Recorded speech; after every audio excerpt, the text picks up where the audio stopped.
بسم اللہ الرحمن الرحیم۔ ہمارے نبی صلی اللہ علیہ وآلہ وسلم ایسی چیزیں استعمال نہیں کرتے تھے جس میں بدبو ہو، اگرچہ وہ حلال ہوں۔ حلال ہونے کے باوجود جن چیزوں میں حمق یعنی بدبو ہوتی تھی وہ آپ صلی اللہ علیہ وآلہ وسلم استعمال نہیں کرتے تھے۔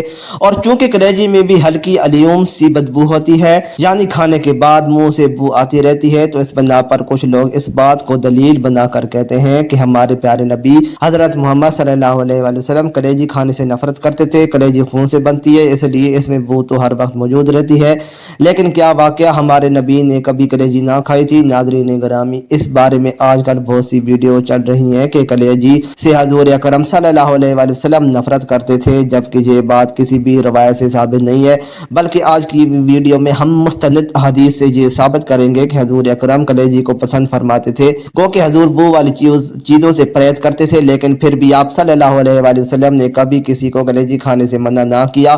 کلیجی کھانے کے بے شمار طبی فوائد بھی ہیں جنہیں ہم ویڈیو کے آخر میں جانیں گے۔ آئیے اب بات کرتے ہیں کلیجی کے بارے میں۔ شریعت اسلامی کیا کہتی ہے؟ آیا کہ ہمارے پیارے نبی صلی اللہ علیہ وآلہ وسلم کلیجی کھایا کرتے تھے یا نہیں؟ کیا انہوں نے کلیجی کے بارے میں صحابہ کرام رضوان اللہ علیہم کو کلیجی کھانے کی ترغیب دی یا نہیں؟ آئیے ہم آپ کو سرور کائنات حضرت محمد مصطفیٰ احمد مجتبیٰ صلی اللہ علیہ وآلہ وسلم کے ارشادات کی روشنی میں کلیجی کے بارے میں بتاتے ہیں کہ جس چیز میں اتنے زیادہ فائدے ہیں آیا وہ حلال ہے یا نہیں۔ ابن ماجہ کی حدیث ہے کہ رسول اللہ صلی اللہ علیہ وآلہ وسلم نے فرمایا، تمہارے لیے دو مردار اور دو قسم کے خون حلال کیے گئے ہیں، رہے دو مردار تو وہ مچھلی اور ٹڈی ہیں، جبکہ دو قسم کے خون کلیجی اور تلی ہے۔ ناظرین گرامی، صحیح مسلم کی حدیث نمبر 1807 ہے کہ حضرت بلال نے ان اونٹوں میں سے جو کہ لٹیروں سے چھینے گئے تھے ایک اونٹ کو ذبح کیا اور اس کی کلیجی اور کوہان کو رسول اللہ صلی اللہ علیہ وآلہ وسلم کے لیے بھونا۔ اسی طرح امام بہقی کی روایت کرتے ہیں کہ حضرت بریدہ رضی اللہ تعالیٰ عنہ سے مروی ہے کہ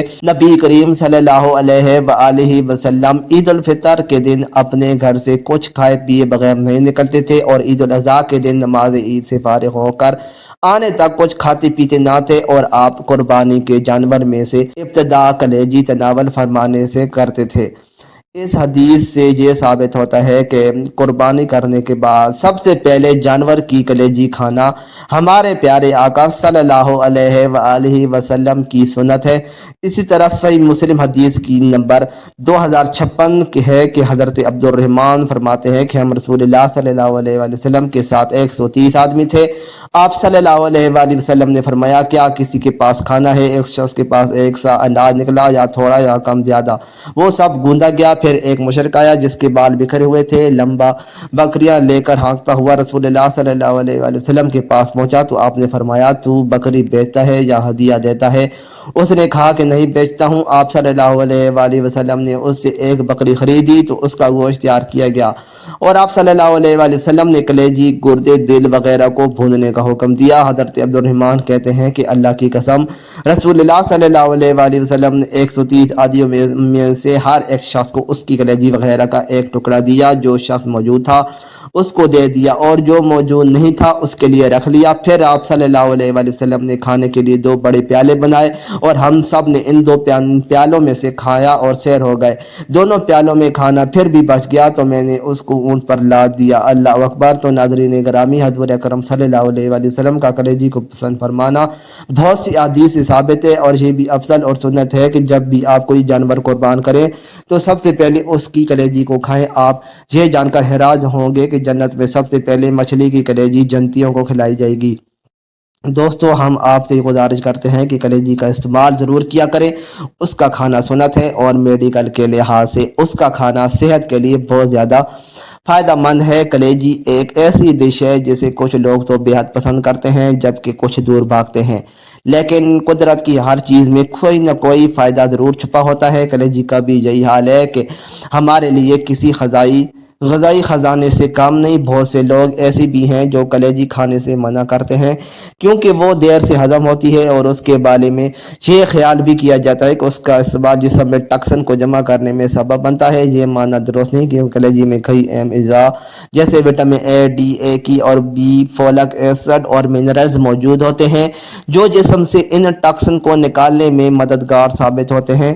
اگر کسی بھی چیز کو اعتدال اور طریقے سے استعمال کیا جائے تو وہ نقصان نہیں پہنچاتی۔ کلیجی خون کی کمی کو احسن طریقے سے پورا کرتی ہے۔ ہفتے میں ایک بار آپ اس کا استعمال آرام سے کر سکتے ہیں۔ دیگر گوشت کے مقابلے میں کلیجی غذائیت سے بھرپور ہے، اس میں کوئی نامیاتی زہر نہیں ہوتا ہے۔ سچ تو یہ ہے کہ کلیجی آپ کے جسم سے ٹکسن کو جمع کرنے کے بجائے خارج کرتی ہے۔ تھکاوٹ سے لڑنے میں اس کی تاثیر بہترین ہے۔ کلیجی وٹامن، منرلز اور فیٹ سے بھرپور ہوتی ہے۔ آپ کا جسم وٹامن بی کلیجی میں موجود کاپر آپ کے میٹابولزم کو سپورٹ کرتا ہے۔ آپ اپنی کاپر حاصل کر سکتے ہیں، اور اگر آپ 13 اونس کلیجی کا روزمرہ کی غذا سے حاصل کر سکتے ہیں۔ دمبے کی کلیجی آپ کو اس کے استعمال کریں تو آپ آدھی مقدار دیتی ہے۔ ناظرین، بہت سے لوگ خصوصی طور پر حاملہ عورتیں آئرن کی کمی کا شکار ہوتی ہیں، جبکہ کلیجی آئرن کا خزانہ ہے۔ کلیجی غذائیت سے بھرپور ہوتی ہے۔ اگر آپ اسے اپنی خوراک میں شامل رکھیں تو بہت سی دائمی بیماریوں سے بچ سکتے ہیں۔ یہ ہمارے دماغ کو صحت مند رکھنے میں مدد کرتی ہے۔ اعصابی نظام کی کئی بیماریاں وٹامن بی کی کمی سے ہوتی ہے، تو اگر آپ کو ایسی بھی کسی بھی علامت کا ہلکا سا بھی اندیشہ ہو، جیسے سوچنے اور یاد رکھنے میں دشواری، اعصابی اور نفسیاتی بیماری، کمزوری، توازن کی کمی، ہاتھ اور پیروں کا قائم ہونا اور پریشان کن ڈپریشن، تو وٹامن بی کے حصول کے لیے آپ صحت مند جانور کی کلیجی استعمال کر سکتے ہیں۔ مزید اچھی ویڈیوز کے لیے چینل کو سبسکرائب کریں۔ شکریہ۔